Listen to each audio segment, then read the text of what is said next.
സംസ്ഥാനം ഭരിക്കുന്ന സംസ്ഥാന സർക്കാർ ഒരു മെയിലിലൂടെ ഊരും പേരുമില്ലാത്ത, ആരുടേതാണെന്ന് പോലും അറിയാത്ത മെയിലിലൂടെ SIT രൂപീകരിച്ച് അന്വേഷണം നടത്തി ഒരു ഹോട്ടൽ വളഞ്ഞ് ജനപ്രതിനിധിയെ അറസ്റ്റ് ചെയ്യാൻ താല്പര്യപ്പെടുന്ന കേരള പോലീസിന് നേതൃത്വം കൊടുക്കുന്ന കേരളത്തിൻ്റെ മുഖ്യമന്ത്രി ശ്രീ പിണറായി വിജയനോട് ചോദിക്കാനായിട്ടുള്ളത്, അങ്ങയുടെ ക്ലിഫ് ഹൗസിനോട് വളരെ അടുത്ത് താമസിക്കുന്ന ശ്രീ KB ഗണേഷ് കുമാറിനെ അറസ്റ്റ് ചെയ്യാൻ അങ്ങയുടെ പോലീസ് എപ്പോഴാണ് പുറപ്പെടുക? എപ്പോഴാണ് ആ മന്ത്രിയുടെ രാജി ചോദിച്ചു വാങ്ങിച്ചതിന് ശേഷം കസേരയിലേക്ക് ചമറഞ്ഞിരുന്നിട്ട് കപ്പിൽ ചായ കുടിക്കുക എന്നൊക്കെ അറിയാൻ കേരളത്തിലെ ജനങ്ങൾക്ക് താല്പര്യമുണ്ട്. ഇതിനകത്ത് വളരെ ഗൗരവതരമായ വിഷയമുണ്ട്. കേരളത്തിൻ്റെ പൊതുസമൂഹം ചോദിക്കുന്നുണ്ട്. ആരോപണങ്ങൾ ഉന്നയിക്കുമ്പോൾ അതിനകത്ത് ആ ആരോപണങ്ങളുടെ കേസ് അന്വേഷിക്കുന്നതിനകത്ത് രാഷ്ട്രീയമുണ്ടോ? ജനങ്ങൾ ചോദിക്കുകയാണ്. ആ ചോദിക്കുമ്പോൾ ഇവരെന്താ മറുപടി പറയാൻ പോകുന്നത്? ശ്രീ KB ഗണേഷ് കുമാറിനെ പോലെ നിരന്തരമായ ആരോപണങ്ങൾ ഏറ്റുവാങ്ങുന്ന ഒരു സീരിയസ് ആയിട്ട് ആരോപണങ്ങൾ കേൾക്കേണ്ടി വരുന്ന ഒരു ഹാബിച്വൽ ഒഫൻഡർ, അദ്ദേഹത്തിനെതിരായിട്ട് അദ്ദേഹത്തിൻ്റെ ഭാര്യ വളരെ ഗൗരവതരമായ ഒരു ആരോപണം ഉന്നയിക്കുന്നു. അത് മാധ്യമങ്ങളോട് ഉന്നയിക്കുകയല്ല. അവർ ഈ സംസ്ഥാനത്തിനകത്ത് ഈ രാജ്യത്തിനകത്ത് തന്നെ എല്ലാ സ്ത്രീകൾക്കും വിശ്വാസത്തോടു കൂടി പരാതി പറയുവാൻ കഴിയുന്ന കൺട്രോൾ റൂം നമ്പർ അല്ലേ 112 അവർ വിളിക്കുന്നു. ആ വിളിക്ക് എന്ത് പരിഹാരമുണ്ടായി എന്ന് കേരളത്തിൻ്റെ മുഖ്യമന്ത്രി പറയണം. 2, അതിനെ തുടർന്ന് SP ആ വിഷയത്തിനകത്ത് ഇടപെട്ടിട്ട് എന്ത് മറുപടി ഉണ്ടായി, എന്ത് തീരുമാനമുണ്ടായി എന്ന് SP പറയണം. ഇന്ന് ശ്രീ KB ഗണേഷ് കുമാറിൻ്റെ ജീവിത പങ്കാളിയായ അതിജീവിത ഗാർഹിക പീഡനങ്ങൾ നിരവധി തവണ ഏറ്റുവാങ്ങേണ്ടി വന്ന അതിജീവിത പറഞ്ഞ ഏറ്റവും പ്രധാനപ്പെട്ട വസ്തുതയുണ്ട്. എന്താണ് അവർ പറഞ്ഞത്? അവരുടെ ഫോൺ ചോർത്തിക്കൊണ്ടിരിക്കുകയാണ് മന്ത്രി. എങ്ങനെയാണ് കഴിയുന്നത്? നിങ്ങൾ വിചാരിച്ച ഫോൺ ചോർത്താൻ കഴിയുമോ? എത്ര ഗൗരവമുള്ള ആരോപണമാണ് അവർ ഉന്നയിച്ചിരിക്കുന്നത്. കൃത്യമായ അധികാരത്തിൻ്റെ എല്ലാ തരത്തിലുമുള്ള ദുർവിനിയോഗം അല്ലേ നടന്നിരിക്കുന്നത്. എങ്ങനെയാണ് ഒരു വ്യക്തിയുടെ ഫോൺ ചോർത്തുവാൻ, ആ ഫോണിലേക്ക് വരുന്ന കോളുകളുടെ ടെക്സ്റ്റുകളുടെ ഡീറ്റെയിൽസ് ഈ സംസ്ഥാനം ഭരിക്കുന്ന ഒരു മന്ത്രിക്ക് അറിയാനുള്ള സംവിധാനം എന്താ? അങ്ങനെയാണോ എല്ലാ മന്ത്രിമാരും പ്രവർത്തിക്കുന്നത്? അറിയാൻ കേരളീയ പൊതുസമൂഹത്തിന് താല്പര്യമുണ്ട്. ഇനി മറ്റൊരു ഗൗരവതരമായ വിഷയം അവർ തന്നെ പറയുന്നുണ്ട്, ഈ അതിജീവിത തന്നെ പറയുന്നുണ്ട്, ബഹുമാനപ്പെട്ട കേരളത്തിൻ്റെ മുഖ്യമന്ത്രിയുടെ മകളെ അവർ വിളിച്ചിരുന്നു. ഞാൻ ചോദിച്ചോട്ടെ, ഇത്ര ഗൗരവത്തിലുള്ള ഒരു വിഷയത്തിനകത്ത് പരാതി പറഞ്ഞുകൊണ്ട് കേരളത്തിൻ്റെ മുഖ്യമന്ത്രിയുടെ മകളെ വിളിച്ചിട്ട് എന്ത് നടപടിയാണ് ആ വിഷയത്തിനകത്തുണ്ടായത് എന്ന് കേരളത്തിൻ്റെ മുഖ്യമന്ത്രി പറയണം, കേരളത്തിൻ്റെ ആഭ്യന്തര വകുപ്പ് പറയണം, പോലീസ് സംവിധാനം പറയണം. ഇനി ശ്രീ KB ഗണേഷ് കുമാറിനോടുള്ള പ്രത്യക്ഷത്തിലുള്ള ചോദ്യം അദ്ദേഹം മറുപടി പറഞ്ഞതിന് ശേഷം ബാക്കി ഞാൻ പറയാം. ഞാൻ എൻ്റെ പ്രേക്ഷകരോടും കേരളത്തിൻ്റെ പൊതുസമൂഹത്തോടും 1000 തവണ ആവർത്തിച്ച് പറഞ്ഞ കാര്യമാണ്, രാഹുൽ മാങ്കൂട്ടം തിരിച്ചു വരും. നിങ്ങൾ വേദനിപ്പിച്ചതും നിങ്ങൾ വേദനിപ്പിച്ച് വിട്ടതും രാഹുലിനെയാണ്, മൂർഖം പാമ്പിനെയാണ്. അയാൾ തിരിച്ചു വന്നിരിക്കും. നിങ്ങളുടെയൊക്കെ കാരണം നോക്കി പുകയ്ക്കാൻ രാഹുൽ മാങ്കൂട്ടം തിരിച്ചെത്തിയിരിക്കുമെന്നുള്ളതാണ്. ഇനി വിജയനോടുള്ള ചോദ്യം, വിജയ എന്നാണ് love you to moon and back എന്ന് എഴുതിക്കൊണ്ടുള്ള ഒരു കപ്പുമായിട്ട് ചായ കുടിക്കാൻ ഇരിക്കുന്നത് എന്ന് രാഹുൽ മാങ്കൂട്ടം ചോദിച്ചിട്ടുണ്ട്. ഒരു മറുപടി ഉടൻ പ്രതീക്ഷിക്കുന്നുണ്ട്.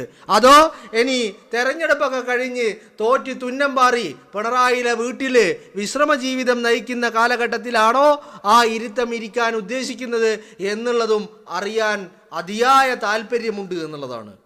തനിക്ക് കിട്ടിയതൊക്കെ തന്നെ കൊത്തിവലിക്കാനും തന്നെ വിചാരണ നടത്താനും തന്നെ അധിക്ഷേപിക്കാനും ഇറങ്ങി പുറപ്പെട്ട എല്ലാ വേശ്യ മാധ്യമങ്ങൾക്കും നിരന്തരമായിട്ടുള്ള മറുപടി കൃത്യമായിട്ട് അണ്ണാക്കിൽ തന്നെ പൊട്ടിച്ചിട്ടുണ്ട്.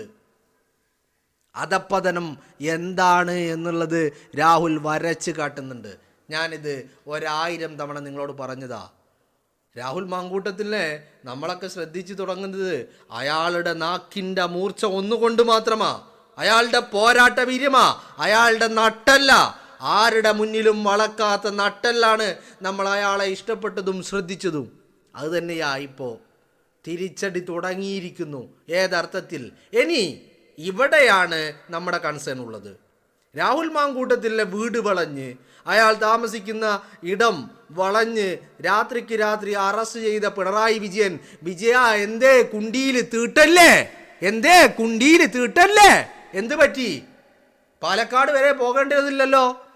ക്ലിഫ് ഹൗസിന് തൊട്ടടുത്ത് തന്നെ ഈ പറയുന്ന ആ തോന്നിവാസി കൊണേശൻ എന്ന് പറയുന്ന ഗണേശൻ അവിടെ ഇരിപ്പുണ്ടല്ലോ. എന്തേ അറസ്റ്റ് ചെയ്യാത്തത്? കാരണം എന്താ? വിജയന്റെ മുട്ടിടിക്കും. വിജയന്റെ മുട്ടിടിക്കും. കാരണം എന്താ, വിജയന്റെ മന്ത്രി കസേര പോലും ഈ ഗണേശൻ സ്വന്തം കാമുകിയെ വിറ്റുണ്ടാക്കിയ കാശിന്റെ പിൻബലത്തിൽ പടുത്തുയർത്തിയതാണ്. വിജയന്റെ മന്ത്രി കസേര പോലും, മുഖ്യമന്ത്രി കസേര പോലും. അപ്പോ ഗണേശനെതിരെ, കുണേശനെതിരെ നടപടിയെടുക്കാൻ, അറസ്റ്റ് ചെയ്യാൻ വിജയന്റെ മുട്ടിടിക്കും. ബ്രണ്ണൻ കോളേജിൽ ഊരിപ്പിടിച്ച ആളുകൾക്ക് കൂടി നടന്നതെന്ന് അന്തം കമ്മി അടിമകളോട് കഥ പറയാം. പക്ഷേ പ്രവർത്തിച്ച് കാണിക്കാൻ വിജയന്റെ മുട്ടിടിക്കും. ഇവിടെ മറ്റൊരു കാര്യം കൂടിയുണ്ട്, വളരെ സുപ്രധാനമായ കാര്യം. കൂട്ടിക്കൊടുപ്പുകാരൻ ഈ പറയുന്ന പിണറായി വിജയൻ മാത്രമല്ല, പിണറായിയുടെ മകൾ മുഹമ്മദ് റിയാസിന്റെ ഭാര്യ വീണ വിജയനും ഈ കൂട്ടിക്കൊടുപ്പിന് എന്ത് നിന്നു, ഒത്താശ പാടി, ഓശാന പാടി എന്നുള്ളതാണ് നമുക്ക് മനസ്സിലാക്കാൻ സാധിക്കുന്നത്, അല്ലേ? ഒരു മന്ത്രിയുടെ ഭാര്യ, ആ ഭാര്യ മുഖ്യമന്ത്രിയുടെ മകളെ വിളിച്ച് ഇത്തരത്തിൽ കാര്യങ്ങൾ പറഞ്ഞിട്ട് ഒരു സ്ത്രീയോടൊപ്പം നിൽക്കാൻ സാധിച്ചില്ലെങ്കിൽ ഇവർ നടത്തിയത് കൂട്ടിക്കൊടുപ്പല്ലേ? കൊണേശൻ എന്ന് പറയുന്ന ഗണേഷ് കുമാറിന് വേണ്ടിയിട്ട് വേശ്യകളെ എത്തിച്ചു കൊടുക്കുന്ന പരിപാടിയല്ലേ? ആ വേശ്യകളെ എത്തിച്ചു കൊടുത്ത് ഇവരായത് കൊണ്ടല്ലേ ഇവര് കൊണേശനെതിരെ ഒരു നടപടി എടുക്കാത്തത്? കാരണം എന്താ, കൊണേശൻ വാ തുറന്നാ പറയും തനിക്ക് മാമാ പണിയെടുത്തത് ഇവർ രണ്ടുപേരുമാണ് എന്നുള്ളത്. ബിന്ദു മേനോന് തെറ്റി. എന്ന് തെറ്റി? യാമിനി തങ്കച്ചി ഇറങ്ങിപ്പോയ വേക്കൻസിയിലേക്ക് കയറി ചെല്ലാൻ തീരുമാനമെടുത്ത ആ നിമിഷം മുതൽ ബിന്ദു മേനോന് തെറ്റി എന്നുള്ളതാണ് അതിൻ്റെ യാഥാർത്ഥ്യം.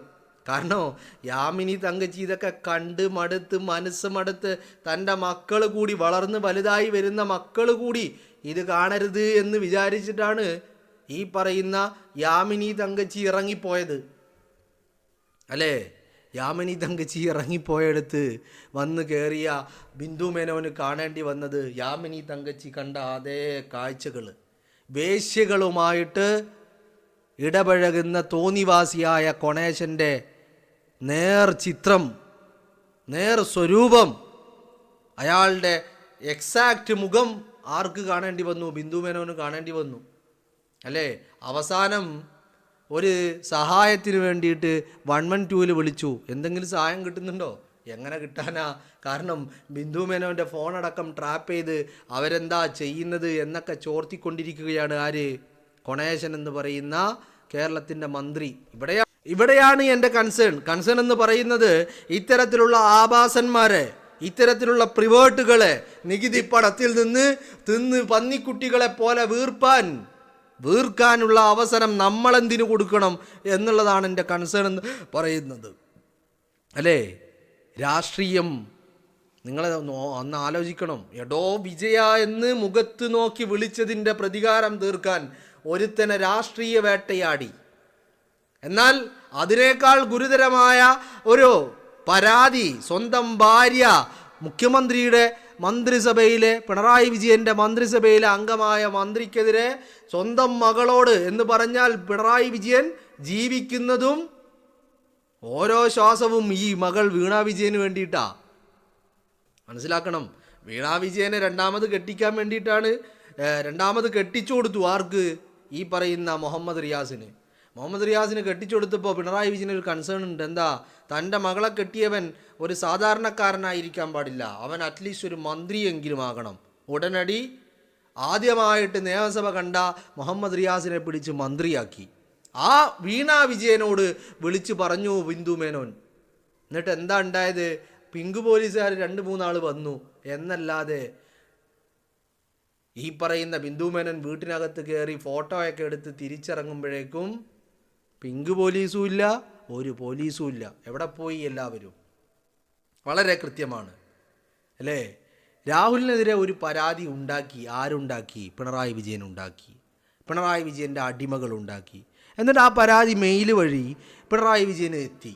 കിട്ടിയ പാതി ആ മെയില് വളരെ രഹസ്യമാക്കി വെച്ചു. ശനിയാഴ്ച രാത്രി രാഹുൽ താമസിക്കുന്നിടത്ത് പോയിട്ട് ഈ പറയുന്ന രാഹുലിനെ അറസ്റ്റ് ചെയ്തു. അപ്പം ഞാൻ ചോദിക്കുന്നത്, ശരി, രാഹുലിനെ അറസ്റ്റ് ചെയ്ത് ശരി എന്ന് വെക്കാം, ഒരു വാദത്തിന് ആയിക്കോട്ടെ, പരാതി വന്നതിൻ്റെ അടിസ്ഥാനത്തിൽ അറസ്റ്റ് ചെയ്തു, ശരി.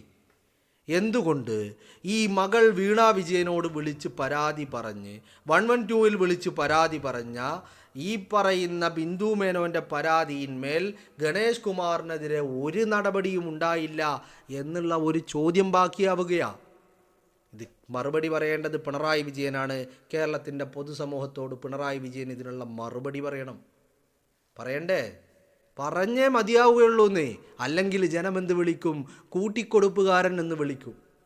ഗണേശന് വേണ്ടി വേശ്യകളെ ഇറക്കുമതി ചെയ്ത് കൊടുക്കുന്ന കൂട്ടിക്കൊടുപ്പുകാരനായിട്ട് ചരിത്രത്തിൽ പിണറായി വിജയൻ രേഖപ്പെടുത്തും. കേരളത്തിൻ്റെ മുഖ്യമന്ത്രിയായിട്ടല്ല, മുഖ്യമന്ത്രി കസേരയിലിരിക്കുമ്പോൾ മന്ത്രിസഭയിലെ അംഗത്തിന് കൂട്ടിക്കൊടുപ്പ് നടത്തിയവൻ എന്ന് കേരളത്തിൻ്റെ ചരിത്രത്തിൽ രേഖപ്പെടുത്തണം. വേണ്ടേ? നിങ്ങളൊന്ന് പറ. അതല്ലേ സംഭവിച്ചു കൊണ്ടിരിക്കുന്നത്. അപ്പോൾ വളരെ കൃത്യമാണ്. രാഹുൽ ചോദിച്ച ചോദ്യം ഒന്നുകൂടി ആവർത്തിക്കുകയാണ്. എന്നാണ് വിജയ ആ കപ്പും പിടിച്ചിട്ട് ഒന്നുകൂടി ഇരിക്കുന്നത് ചായ കുടിക്കാൻ? ജനങ്ങൾക്കറിയാൻ താല്പര്യമുണ്ട്. ഏതോ love you to moon and back എന്നതിന് പകരം love you so much KB Ganesh Kumar എന്നാണോ പിണറായി വിജയ കപ്പിൽ എഴുതി വെക്കാൻ പോകുന്നത്? അങ്ങനെയാണെങ്കിൽ ഈ പറഞ്ഞ കൂട്ടിക്കൊടുപ്പുകാരൻ്റെ ആ ഒരു വാചകത്തിനോടൊപ്പം മറ്റു പലതും ചേർക്കേണ്ടി വരുമെന്നുള്ളതാണ്. മറ്റു പല വാചകങ്ങളും ചേർക്കേണ്ടി വരും. എന്താണെങ്കിലും കുഴപ്പമില്ല, മറുപടി പറയേണ്ടത് വിജയനാണ്. എന്തായാലും വിജയ എപ്പോഴാണ് ചായ കുടിക്കാൻ കപ്പുമായി ഇരിക്കുന്നത് എന്നുള്ള ചോദ്യം രാഹുൽ മാങ്കൂട്ടം ചോദിച്ചിട്ടുണ്ട്. മറുപടി ഉടനടി പ്രതീക്ഷിക്കുകയാണ്. അല്ലേ? ഞാൻ പറഞ്ഞു വരുന്നത്, രാഹുൽ അതൊരു ഒന്നൊന്നര മുതലാണ്. നമ്മൾ പല ആവർത്തി പറഞ്ഞതാ. അയാളുടെ നാക്കിൻ്റെ മൂർച്ച തന്നെയായിരുന്നു അയാൾക്ക് ഏറ്റവും വലിയ ശത്രുവായത്. അയാളുടെ നാക്കിൻ്റെ മൂർച്ചയാണ്, അയാളുടെ നട്ടെല്ലിൻ്റെ ബലമാ. ആ ഒരു കാരണം കൊണ്ട് മാത്രമാണ് രാഹുൽ മാങ്കൂട്ടം വേട്ടയാടപ്പെട്ടത്. പക്ഷേ അയാളെ അങ്ങ് പാതാളത്തിലേക്ക് ചവിട്ടി താഴ്ത്താമെന്ന് ആരെങ്കിലും കണക്ക് കൂട്ടിയിട്ടുണ്ടെങ്കിൽ മക്കളെ, അതിന് നിങ്ങളിനി 1000 തവണ കൂടി ജനിക്കേണ്ടി വരുമെന്നുള്ളതാണ്. 1000 തവണ. അയാൾ തിരിച്ചു വരുമെന്ന് പറഞ്ഞതല്ലേ? ഇപ്പം എങ്ങനെയുണ്ട്? അണ്ണാക്കിൽ പൊട്ടിക്കേണ്ടടുത്ത് പൊട്ടിച്ചിട്ട് തന്നെ അയാൾ തിരിച്ചെത്തിയിരിക്കുന്നു. വളരെ കൃത്യമായ സമയത്ത്, വളരെ പ്ലാനിങ്ങോട് കൂടി എല്ലാ കാര്യങ്ങളും. ഇതിപ്പോൾ ഒരു ദൈവനിമിത്തം എന്ന് വേണമെങ്കിൽ പറയാം. കാരണം കൃത്യസമയത്ത് ഇത്തരം കാര്യങ്ങൾ വെളിച്ചത്തേക്ക് വരികയാണ്. ചോദ്യങ്ങൾ ഉന്നയിക്കാൻ രാഹുൽ വളരെ കൃത്യമായിട്ട് തന്നെ ഇന്ന് പാലക്കാട്ടേക്ക് തിരിച്ചെത്തുകയും ചെയ്തു. ഇന്നലെ രാഹുൽ ഒരു ചോദ്യം ചോദിച്ചു, ഇതല്ലേ അധപ്പതനമെന്ന് രാഹുൽ ഇന്നലെ വളരെ കൃത്യമായിട്ട് ചോദിച്ചു. ഇന്നിപ്പോൾ രാഹുൽ മാങ്കൂട്ടത്തിൻ്റെ മറ്റൊരു ഫേസ്ബുക്ക് കുറിപ്പ് കൂടി വരുന്നുണ്ട്. എന്താണ്? മന്ത്രി ഗണേശ തിടുക്കം കൂട്ടല്ലേ എന്നാണ് ആര് പറയുന്നത്? രാഹുൽ മാങ്കൂട്ടത്തിൽ പറയുന്നത്. വരാനുണ്ട്, ഇനിയും ഒരുപാട് കാര്യങ്ങൾ വരാനുണ്ട് പുറത്തേക്ക് എന്നുള്ളത് വളരെ കൃത്യമാണ്. മറുപടി ഒന്നില്ലെങ്കിൽ പിണറായി വിജയൻ പറയണം, അല്ലെങ്കിൽ ഗണേശൻ പറയണം. ആ മറുപടി പറയുമ്പോൾ അടുത്ത കാര്യങ്ങൾ രാഹുൽ തന്നെ പുറത്തേക്ക് വിടും.